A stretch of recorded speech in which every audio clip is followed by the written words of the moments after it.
Halo, mahasiswa Bina Insani. Jumpa lagi dengan saya di dalam pertemuan ke-13 minggu ini, di mana pokok pembahasannya mengenai pentingnya sertifikasi profesi pada bidang IT. Sebenarnya materi ini sudah pernah kita bahas di beberapa pertemuan sebelumnya, cuma memang pembahasan waktu itu adalah mengenai sertifikasi-sertifikasi apa saja yang bisa dipilih, di mana di situ dijelaskan ada sertifikasi dalam negeri atau pemerintah, lalu ada sertifikasi melalui vendor. Kemudian untuk yang perbedaan antara pertemuan pada 13 itu adalah penekanannya kenapa sih kita harus memiliki sertifikasi, kemudian bagaimana cara kita mendapatkan sertifikasi tersebut, kemudian bentuk-bentuk sertifikasi atau jenis-jenis sertifikasi lain yang bisa kita ambil di dalam meningkatkan kompetensi kita di dalam bidang IT itu seperti apa. Nah, ini pokok pembahasannya, alasan pentingnya sertifikasi, lalu jenis sertifikasi, lalu jenis pekerjaan yang perlu disertifikasi. Nah, why sertifikasi? Kenapa sih kita harus sertifikasi? Nah, ini sebenarnya adalah kenapa perlu sertifikasi? Mengingat bahwa segala sesuatu yang distandarkan atau terstandar gitu ya, baik itu secara nasional maupun internasional, itu pasti memiliki image bahwa punya kualitas yang sangat baik. Nah, begitu juga dalam sebuah pekerjaan. Apabila suatu pekerjaan tersebut memiliki suatu standar atau memiliki suatu kualitas, otomatis bahwa orang yang bekerja dalam pekerjaan tersebut bisa disebut sebagai seorang yang profesional karena dia mempunyai kualitas atau kemampuan atau kompetensi, di mana kualitas atau kompetensi itu dapat diambil melalui proses sertifikasi. Kemudian ketika seseorang lulus dari suatu perguruan tinggi, seseorang itu mendapatkan ijazah dalam bentuk sertifikat juga. Tapi bukan berarti sertifikat ijazah tersebut itu menjadi penentu bahwa seseorang itu bisa disebut berkualitas atau tidak. Kenapa bisa dibilang seperti itu? Karena ketika seseorang memiliki ijazah, ijazah itu hanya sebagai penentu batasan umum saja. Maksudnya penentu batasan umum adalah bahwa seseorang yang memiliki ijazah pada bidang komputer, misalkan sarjana komputer. Nah, bukan berarti bahwa seseorang tersebut punya kualitas atau punya kompetensi atau punya kemampuan yang di atas memiliki kompetensi yang profesional kalau kita hanya mengukur dan melihat dari ijazah. Kenapa? Karena ijazah tersebut hanya menunjukkan identitas di mana atau dari mana background pendidikan kita, tapi bukan menjadi penentu bahwa kita bisa disebut seorang yang qualified atau kompetensinya di atas rata-rata gitu ya. Itu tidak bisa dijadikan patokan kalau dilihat dari ijazah. Nah, untuk itu supaya kita bisa dibilang punya kualitas, punya kompetensi, maka kita perlu mengupgrade diri dengan mengikuti sertifikasi. Nah, seperti tadi saya sudah sampaikan, kenapa sertifikasi? Itu pasti ada alasannya. Alasannya yang pertama adalah bahwa orang yang bekerja pada bidang IT atau orang yang memiliki profesi pada bidang IT, mereka bekerja dengan menjual jasa dan bisnis jasanya itu bersifat kepercayaan. Maksudnya kalau misalkan klien puas terhadap kinerja, kemampuan atau kualitas atau kompetensi seseorang dalam memecahkan masalah dari si klien terhadap penggunaan sebuah sistem informasi, maka klien pekerja tersebut atau profesional tersebut itu bisa dikasih label bahwa dia kualitasnya bagus atau qualified.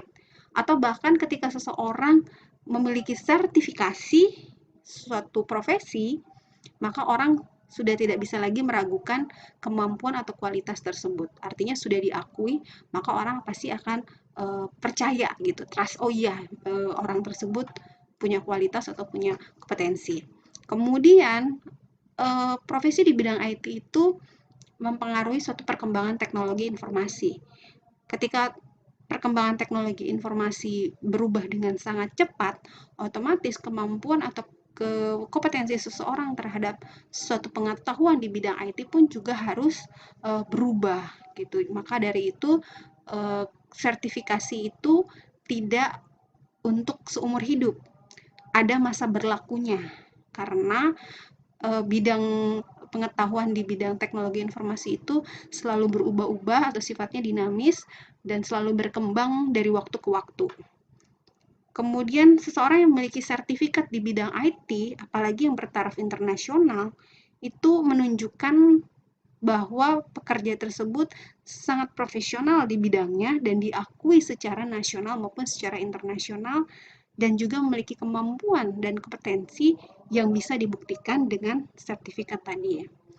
Kemudian dengan adanya kemampuan atau sertifikasi di bidang IT atau sertifikasi profesi bidang IT baik secara nasional maupun internasional itu akan menaikkan level dari jenjang karirnya seseorang di dalam suatu perusahaan.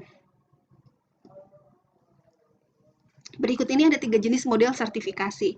Yang pertama adalah sertifikasi yang dikembangkan oleh profesional, kemudian yang kedua adalah sertifikasi yang dikeluarkan oleh komunitas, yang ketiga adalah sertifikasi yang dikembangkan atau yang dikeluarkan oleh vendor.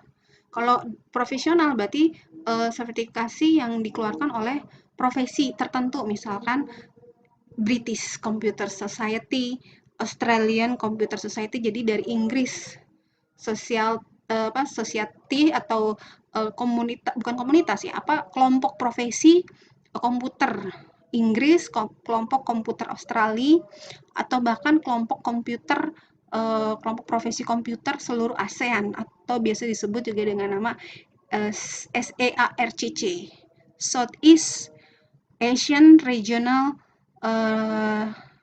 Computer Confederation.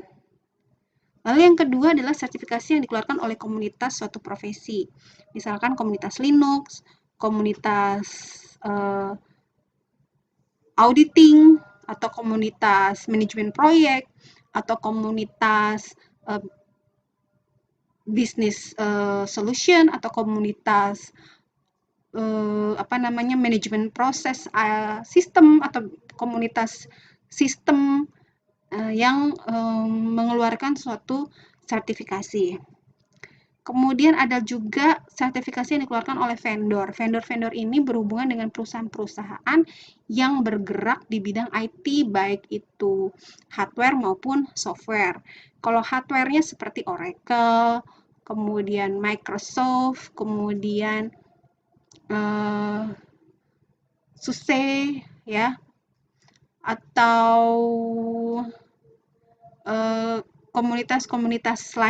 vendor-vendor lain seperti kalau untuk hardware ada jaringan ya, jaringan berarti ada Cisco gitu ya, dan lainnya. Kemudian berbagai jenis sertifikasi yang berorientasi produk. Tadi sudah disebutkan vendor ya, ada Microsoft, Oracle, Cisco, Novell ya. Novell SUSE itu tadi adalah yang arahnya ke Linux, sistem operasi Linux. Jadi ada sertifikasinya. Kemudian yang berorientasi produk, contohnya Microsoft, itu ada bentuk penghargaan dari Microsoft terhadap orang yang dianggap memiliki kompetensi terhadap teknologi Microsoft tertentu, mulai dari bagian server, desktop, application, database, developer. Nah, ini vendor Microsoft mengeluarkan jenis-jenis sertifikasi yang berhubungan dengan profesi bidang tersebut. Kemudian kalau Oracle juga adalah satu perusahaan terbesar yang memiliki database skala besar gitu ya, di mana perusahaan ini mengeluarkan sertifikasi yang berhubungan dengan pengelolaan suatu database. Misalkan DBMS gitu ya. Nah, di sini ada levelnya, ada OCA, OCP, dan OCM. OCA itu Oracle Certified Associate.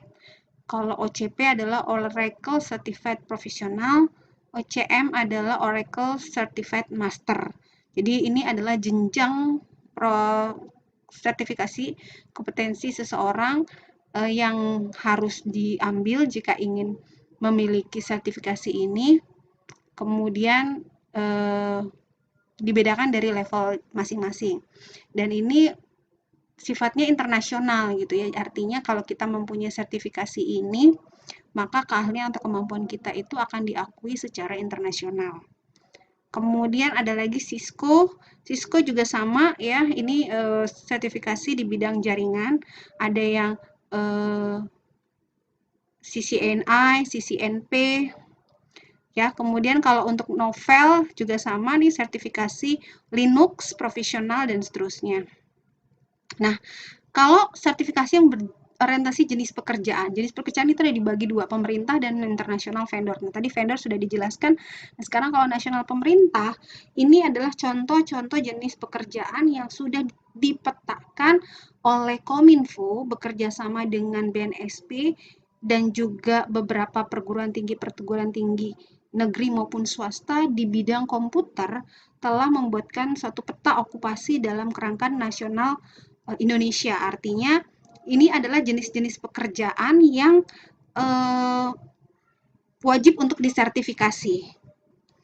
Nah, ini contoh jenis lembaga yang memberikan sertifikasi profesi di pemerintah, itu melalui BNSP, lalu BNSP akan memberikan lisensi kepada suatu lembaga sertifikasi perguruan tinggi, namanya disebut LSP, di mana Bina Insani sendiri pun sudah memiliki izin atau legal untuk menjalankan suatu atau melakukan suatu kegiatan sertifikasi. Di mana untuk sertifikasi di LSP itu ada dua skema, yaitu skema lead programmer dan network designer. Nah, ini levelnya kalau di peta okupasi ini levelnya ada level 5 dan level 6. Kalau level 5 itu dikhususkan untuk diploma 3, kemudian level 6 itu adalah untuk sarjana atau S1. Jadi contohnya misalkan di sini Telecommunication Service Director. Nah, ini untuk yang level 6. Kemudian System Engineer, kemudian Network Designer, yaitu adalah level 6 untuk jenis sertifikasinya atau skema sertifikasinya. Kemudian jikalau kita ingin melakukan pengajuan sertifikasi, bisa kita lakukan secara online dengan cara klik web bnsp.go.id, lalu nanti kita tinggal cari jenis tempat LSP di mana kita akan melakukan sertifikasi. Kemudian nanti setelah itu akan dikeluarkan sertifikat secara nasional berlambang logo burung Garuda dan masa berlakunya itu hanya 3 tahun. Nah, ini adalah jenis sertifikasi berorientasi jenis pekerjaan. Ada Certified Data Processor, kalau ini yang internasional ya, CCP, CSP, dan seterusnya. Ya, ada yang di bidang audit, kemudian ada yang di bidang network ya, jaringan. Lalu ini juga network, ini bidang sistem information system audit ya. Nah, ini jenis sertifikasi vendor atau produk. Kemudian ini juga sama, Komputian Network itu adalah satu sertifikasi kompetensi untuk seseorang yang memiliki pengetahuan untuk mengelola atau merawat atau melakukan maintenance suatu jaringan komputer di level dasar. Nah, ini yang mengeluarkan adalah Komputian Network. Jadi, kamu bakalan bisa disebut technical support yang qualified kalau kamu bisa punya sertifikat yang dikeluarkan oleh vendor ini atau produk ini. Nah, itu demikian ya beberapa penjelasan. Kurang lebih penekanannya adalah kenapa kita perlu mengambil suatu sertifikasi adalah itu tadi gitu. Jadi Bina Insani sendiri pun membekali mahasiswanya ketika nanti mau lulus, mahasiswa itu tidak hanya mendapatkan ijazah saja, tetapi mahasiswa juga mendapatkan yang namanya ijazah sertifikat kompetensi, di mana sertifikat kompetensi itu akan didapatkan setelah siswanya mengikuti kegiatan asesmen untuk untuk sertifikasi profesinya gitu. Nah, demikian informasi yang bisa saya sampaikan. Kurang lebihnya mohon dimaafkan apabila ada penyampaian hal-hal yang tidak sesuai. Dan untuk lebih jelasnya nanti bisa kita bahas lagi melalui WA group dan forum diskusi. Terima kasih atas perhatiannya. Sampai jumpa.